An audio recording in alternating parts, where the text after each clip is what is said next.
कश्मीर के पहलगाम में आतंकी घटना हुई, जिसके बाद पूरे देश में आक्रोश देखने को मिला।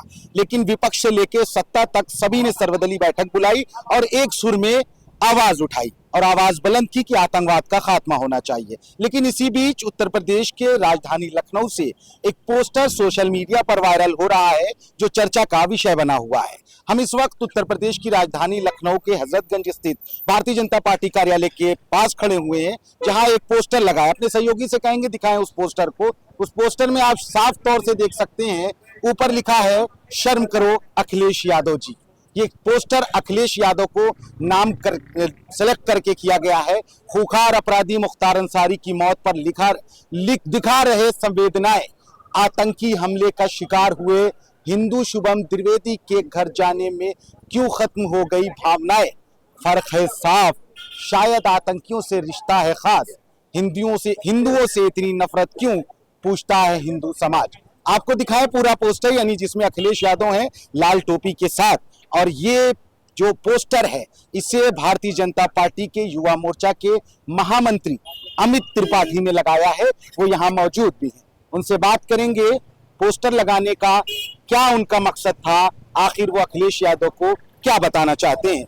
अमित जी, ये पोस्टर लगाए जिसमें मुख्तार अंसारी के खास दिखाया, आतंकवाद का खास दिखाया, एक नेता, इतने बड़े नेता जो उत्तर प्रदेश में प्रतिपक्ष के रहे, पूर्व मुख्यमंत्री रहे और सदन में हैं, अब उनकी पार्टी भी है, 37 सांसद हैं उनके पास और उसी पार्टी के वो चीफ हैं। ऐसे नेता पर इस तरह के आरोप कि वो आतंकवादियों का खास हो, कितना सही और कितना गलत? देखिए, आपके सवाल में ही आपका जवाब है, क्योंकि जिस प्रकार से अखिलेश यादव जी आपकी पीसी में इस बात को कहते हैं कि मैं उस परिवार को नहीं जानता हूं। आप इस प्रदेश के अंदर 30-35 साल शासन किए हैं। ये साफ कर दीजिए किस परिवार की बात कर रहे हैं? मैं अखिलेश यादव जी के परिवार की बात कर रहा हूँ कि जिस प्रकार से उनके पिताजी ने इस प्रदेश में शासन किया है, खुद उन्होंने 5 साल यहाँ शासन किया है, वो सांसद है मौजूदा समय में, उनकी पार्टी प्रतिपक्ष में है, ठीक है। उसके बावजूद अगर आप कह दें कि आम जनता जो आपको इतना वोट देकर इतने समय तक सत्ता में रखती है उत्तर प्रदेश की, आप उसको इतनी बर्बरता से जिस प्रकार से आतंकवादियों ने मारा, आप उस प्रदेशवासी से कहते हैं कि मैं उस प्रदेशवासियों को जानता नहीं हूं, इसलिए मैं उसके घर नहीं जाऊंगा। मुझे बताइए कि एक चीज मैं बता दूं, मैं भी उस प्रेस कॉन्फ्रेंस में था जिसमें अखिलेश यादव ये बोल रहे थे। उन्होंने कहा बिल्कुल मैं अपनी टीम को भेजूंगा और जरूरत पड़ी तो मैं जाऊंगा भी, लेकिन चूंकि माजी में, यानी उन्होंने पिछली बातें की कि विपक्ष के द्वारा मैं, यानी भारतीय जनता पार्टी की सरकार द्वारा जब भी मैं कहीं गया तो मेरा अपमान किया गया। देखिए, जब आपको नहीं जाना है तो आपके पास बहाने 50 हैं। और रही बात अखिलेश यादव जी की, आप मुख्तार के घर तो पहुंच जाते हैं संवेदनाएं देने, लेकिन एक आम जनता जो आपको वोट दी, इतने समय तक सत्ता में रखी, आज भी आप 37 सांसद हैं उत्तर प्रदेश में आपके लोकसभा में, आप उसको कहते हैं मैं जानता नहीं। अपराधियों का महिमा मंडन करना आप जानते हैं, लेकिन आम जनता से आपको कोई सरोकार नहीं है, ये भी उत्तर प्रदेश की जनता जान रही है। और इसीलिए आज 2012 में तो ये अपने पिताजी के रहमो करम पर मुख्यमंत्री बन गए थे, लेकिन जितने चुनाव उसके बाद हुए हैं वो इन्हीं के माध्यम से, इन्हीं के नेतृत्व में हुए हैं।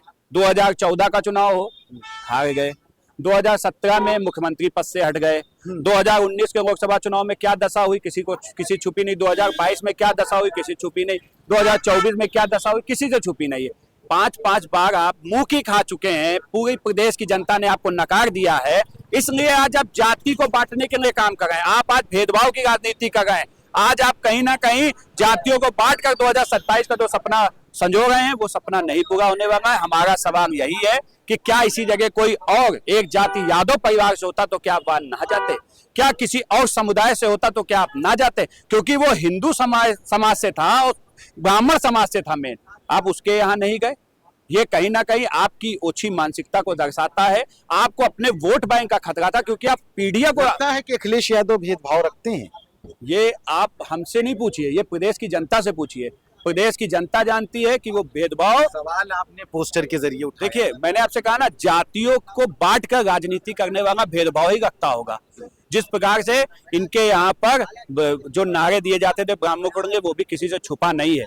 किस प्रकार से आज मैं पूछना चाहता हूं आपसे, जो आज दलित बेटियों का पे अत्याचार बंगाल के अंदर हो रहा है, उनकी हत्याएं हो रही हैं, वहां पर पिछड़े दलितों के साथ अत्याचार हो रहा है, वहां पर इनकी आवाज क्यों नहीं उठ रही है? वो आज क्योंकि वहां ममता की सरकार है, वहां बीजेपी नहीं, इसलिए आप वहां पर हिंदू जो दलित है उनको हिंदू नहीं मानते, दलित नहीं मानते, उनके लिए आवाज नहीं उठाते हैं। अखिलेश ने कहा कि मैं जाऊंगा, वो भी एक बड़े नेता है, उनका भी अपना प्रोटोकॉल होगा, उसके तहत वो जाएंगे जब उन्हें वक्त मिलेगा परिवार से, या वहां का जिला प्रशासन अगर उनको मिलने की इजाजत देगा तभी तो मिलेंगे। उन्होंने इजाजत मांगी थी क्या? आप मुझे बताइए, इजाजत मांगी उन्होंने? आपके पीसी में कहा ना मैं उस परिवार को नहीं जानता, मैं नहीं जाऊंगा, तो यहाँ से परमिशन की बात कहां से आ गई?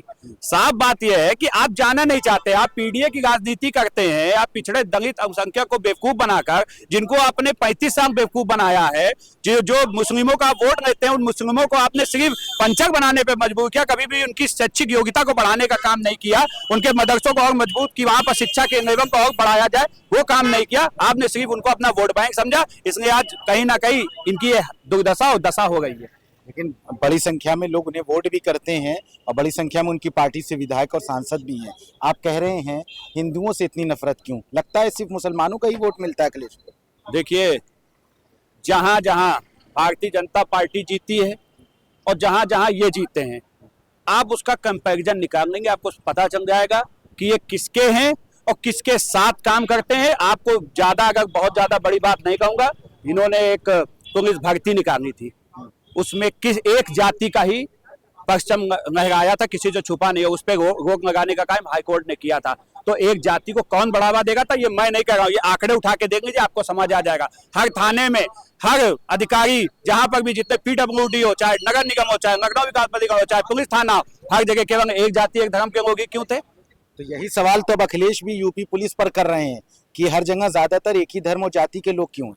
देखिए, आप लखनऊ के अंदर खड़े हैं, आप यहाँ जाइए, अभी यूपीएससी की परसों परीक्षा पास हुई है, शक्ति दुबे वहाँ प्रथम टॉपर आई है, उसके बाद उस लिस्ट को उठाइए और उस पर पूछिए जाके कि कितने उसमें पीडीए के हैं, कितने दलित हैं, कितने पिछड़े हैं, कितने ब्राह्मण हैं। देखिए, आज सभी जाति, सभी समाज एकजुट होकर एक साथ खड़े होने की बात है, लेकिन आप कहीं ना कहीं जातियों में बांटने की राजनीति कर रहे हैं। इतनी बड़ी घटना हुई अमित जी, इसमें तो सबने कहा कि अखिलेश ने कहा कि संवेदनाएं होना चाहिए और थोड़ा सा संवेदनहीन काम कर रही है भाजपा। उसे जिस तरह का पोस्टर लगाया है पहलगाम की घटना के बाद कि जाति नहीं धर्म पूछा, तो इससे क्या वो दर्शाना चाहते कि हिंदुस्तान का मुसलमान भी क्या कटघरे में खड़ा है? सवाल आप मुझे ये बताइए, आप मीडिया वहां नहीं थी ना मैं था, जिसके ऊपर ये घटना घटी है, ये बयान उन्होंने दिया है कि जाति धर्म पूछकर कि अगर मैं हिंदू हूं तो मुझे मार दिया, अगर मैं मुस्लिम हूं पैंट तक उतरवा ली गई, उस पर किसी की आवाज नहीं उठ रही है।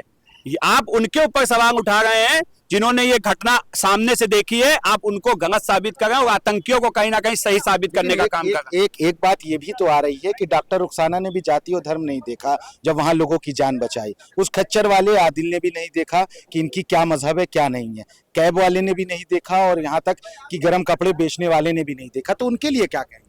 देखिए, तस्वीरें आई हैं। देखिए, मैं एक बात बताऊं आपको, 370 घटने के बाद से जो कश्मीर में सुकून आया, मैं भी कई लोगों का बयान देख रहा था टीवी पर, जिस प्रकार से वो बता रहे थे कि आज मेरे पेट पे लात मारने का काम आतंकवादियों ने किया है। देखिए, मैं उन सच्चे मुसलमानों को दिल से प्रणाम करता हूं और सलाम करता हूं जो देश के लिए खड़े हैं, वो इस चीज को मानते हैं कि आतंकवादियों ने जो किया वो गलत किया। लेकिन मैं उन लोगों को भी कहना चाहता हूं जो आपकी जब न्यूज चलती है, जो मीडिया में आती है, तो फेसबुक पे आप देखेंगे ना, तो वो हंसी वाला जो इमोजी बनाते हैं वो कहीं ना कहीं उनके ऊपर प्रश्न चिन्ह उठाता है। इसको भी जानने की जरूरत है, इसको भी देखने की जरूरत है। अभी आपके इसी आगे चौराहे पे परसों किसी ने एक बात कही कि जो भी घटना घटी वो सही घटना घटी, वो मुस्लिम था।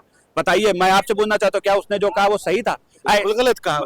तो ऐसे लोगों की वजह से ही पूरे समाज पर उंगलियां उठने का काम। लेकिन आप भी तो ये कह रहे हैं कि आतंकवादियों से रिश्ता है खास, ये क्या सही है? एक नेता सेना से सबूत मांगते हैं, सेना से सबूत मांगते हैं। आप आतंकवादियों को उन्हें खास बता दें। आतंकवादियों के आप सर्वदलीय बैठक में क्यों नहीं गए? परसों जो घटना घटी राजनाथ में, वो कह रहे हैं प्रधानमंत्री भी नहीं थे। अध्यक्षता किसकी थी? अध्यक्षता राजनाथ जी ना, अमित शाह जी थे उसमें, देश के रक्षा मंत्री, देश के गृह मंत्री दोनों मौजूद थे। क्या ये प्रधानमंत्री से बड़े हैं क्या कि प्रधानमंत्री नहीं जाएंगे? आप आते ना, आप कहाँ थे? क्योंकि आपको कहीं ना कहीं वोट बैंक की नुकसान दिख रहा था, इसलिए आप उस बैठक में नहीं शामिल हुए, क्योंकि आपके अंदर इच्छा शक्ति नहीं है। लेकिन समाजवादी के और नेता तो थे ना वहां पर। कौन था बताइए मुझे? गोपाल जी के और धर्मेंद्र जी के। देखिए, राम गोपाल जी ने, राहुल गांधी जी ने बहुत अच्छी बात कही, उन्होंने कहा हम देश के साथ हैं। और वो प्रेस कॉन्फ्रेंस निकलते हैं, वो कहते हैं कि ये चूक है। देखिए, एक तरफ देश के साथ खड़े होने की जरूरत है, दूसरी तरफ आप सरकार के ऊपर सवाल उठा रहे हैं। बात समझिए, देखिए इस समय चूक तो हुई है, लापरवाही तो खुद किरण रिजिजू जी ने कहा है कि हाँ हुई। देखिए, चूक हुई है, चूक भी कैसे हुई है वो भी समझने की जरूरत है। जो हमारे देश के बाहर जो बैठे हैं ना, वो तो गद्दार हैं, उनको तो देश की जनता और सरकार और सेना देखेगी, लेकिन जो देश के अंदर बैठे गद्दार है ना, जब तक वो साफ नहीं होंगे ऐसी घटनाएं मुझे नहीं लगता। चिन्ह आपने लगा दिया है गद्दारी का ही, तो गद्दारी तो करते ही अखिलेश यादव, तो उसमें कहने की क्या बात है।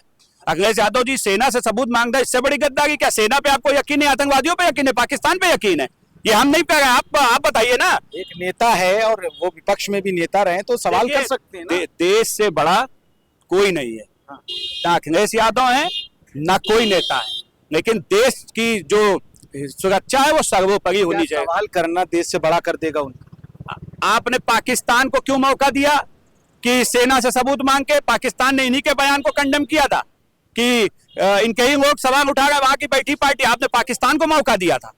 इस तरीके के लोगों को ऐसे चीजों से भी बचना चाहिए। जहां देश को एकजुट होने की जरूरत है, वहां पर हिंदू मुस्लिम करके देश को बांटने की राजनीति करते हैं। और मैं बता देना चाहता हूं, आज हिंदू, अगर इसी जगह मैं कह दूं कि अगर कोई यादव परिवार का बेटा इसमें खत्म हुआ होता तो अखिलेश यादव बिना देखे वहां पहुंच गए होते। किसी और धर्म का लड़का खत्म होता वहां पहुंच जाते, लेकिन वो एक हिंदू था, एक ब्राह्मण परिवार से था, क्योंकि उनकी नफरत है हमेशा से ब्राह्मणों से, हिंदुओं से, इसलिए वो उस घर में नहीं गए, बहाने चाहे जितने बनाए। बहुत शुक्रिया हमसे बात करने के लिए। ये अमित त्रिपाठी थे जो भारतीय जनता पार्टी के युवा मोर्चा से थे।